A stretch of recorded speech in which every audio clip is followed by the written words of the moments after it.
السلام علیکم ورحمۃ اللہ وبرکاتہ۔ ناظرین، استقبال ہے آپ کا viral news live studio Jalgaon, Maharashtra, India میں۔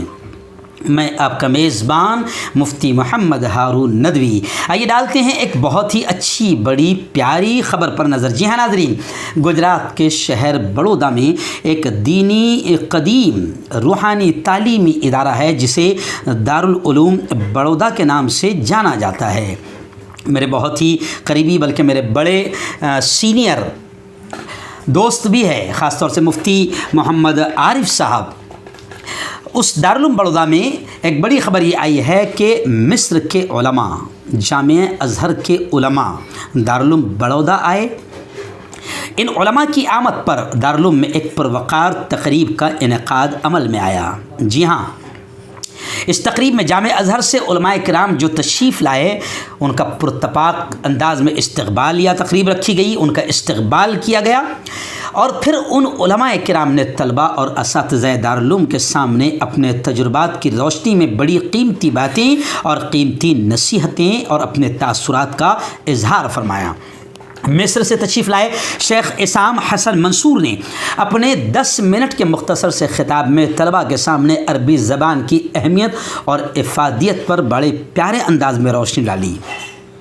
ایسے ہی شیخ نے جامعہ ازہر کی تاریخ پر بھی روشنی ڈالتے ہوئے کہا کہ جامعہ ازہر کا قیام بنو امیہ کے دور میں ایک چھوٹی سی مسجد سے ہوا، اور پھر رفتہ رفتہ یہ جامعہ شہرت کی بلندیوں کو جا پہنچا۔ علم حدیث اور علم قرآن و سنت وغیرہ میں اس زمانے سے آج تک اس کی خدمات جاری و ساری ہے، اس کا فیض پوری دنیا میں جاری ہے، حتیٰ کہ ارض مقدس مکہ المکرمہ اور مدینہ منورہ میں بھی اس کے سپوت خدمات انجام دے رہے ہیں، اور ان کی خدمات کو بڑی قدر کی نگاہوں سے دیکھا جاتا ہے۔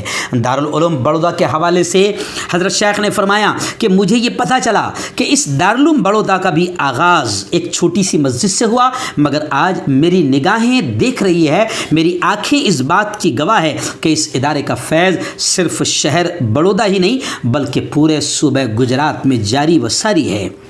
انہوں نے کہا کہ میں یہ سمجھتا ہوں کہ اس ادارے کے بانیین الحاج محمد موسیٰ، الحاج محمد اسماعیل، الحاج محمد حنیف، یہ ان کی مخلصانہ نیتوں، ان کی نیک نیتی اور ان کے جذبات اور ان کی کوششوں کا نتیجہ ہے جو آج دارالعلوم بڑودہ اپنے قیام سے لے کے آج تک دینی تعلیمی خدمات انجام دے رہا ہے۔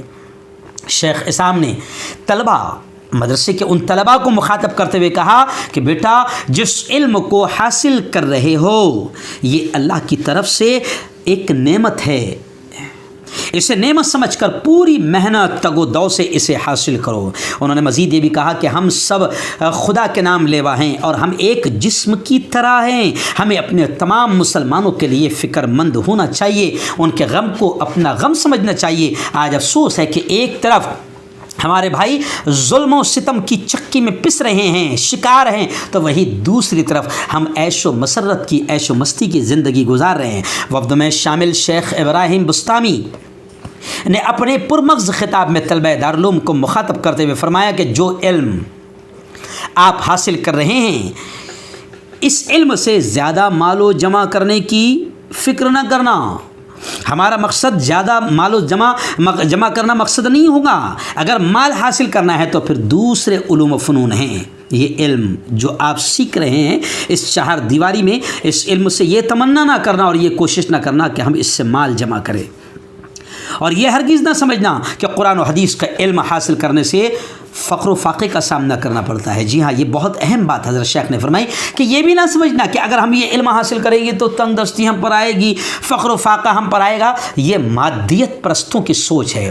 آپ تو ہمیشہ یہ ذہن میں رکھیں کہ رزق دینے والی ذات اللہ کی ہے، کسی کو اس کے حصے سے نہ زیادہ ملا ہے نہ کم۔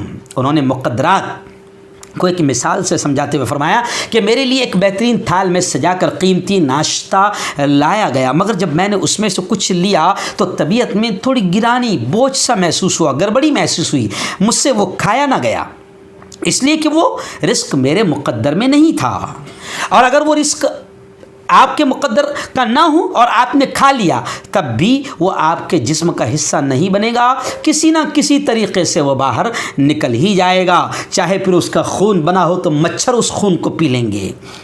لہٰذا ہمیں اپنے رزق کے حوالے سے بالکل پریشان بھی نہیں ہونا چاہیے۔ اکثر میں بھی جہاں بیانات کرتا ہوں، کبھی طلبہ کو سمجھاتا تو ایک جملہ میں استعمال کرتا ہوں، خاص طور سے علماء کو اور طلبہ کو، کہ میرے یارو، جب اللہ دنیا کے تمام لوگوں کو کھلا رہا ہے، جو اس کا انکار کر رہے ہیں اس کو کھلا رہا ہے، یہاں تک کہ چوروں کو، لچوں کو، لفنگوں کو، جو ہماری قوم میں بھی کچھ ایسے ہیں ان کو کھلا رہا ہے، تو ہم جب اس کے دین کی خدمت کریں گے تو کیا اللہ ہمیں نہیں کھلائے گا؟ ارے ضرور کھلائے گا۔ تو حضرت شیخ نے بھی بچوں سے یہی بات کہی اور کہا کہ آپ اپنی بساط کے مطابق پوری محنت اور لگن سے علم حاصل کریں تاکہ قوم کو آپ سے صحیح رہنمائی مل سکیں۔ بتا دیں کہ اس شاندار پروگرام کا آغاز دارالعلوم بڑودہ کے ایک طالب علم محمد سلیمان کی تلاوت سے ہوا، جبکہ ادارے کے استاد محترم مفتی عمر فاروق نے نظامت کے بہتر فرائض انجام دیے۔ ساتھ ہی مہمانوں کا پرزور استقبال کیا گیا اور ان کی تقاریر کی ترجمہ نگاری بھی کی گئی۔ پروگرام کا اختتام شیخ ابراہیم کی مختصر دعا پر ہوا۔ بڑودہ سے ہمارے رپورٹر حافظ اویس سیٹھ کی تفصیلی رپورٹ کے ساتھ میں مفتی محمد ہارون ندوی۔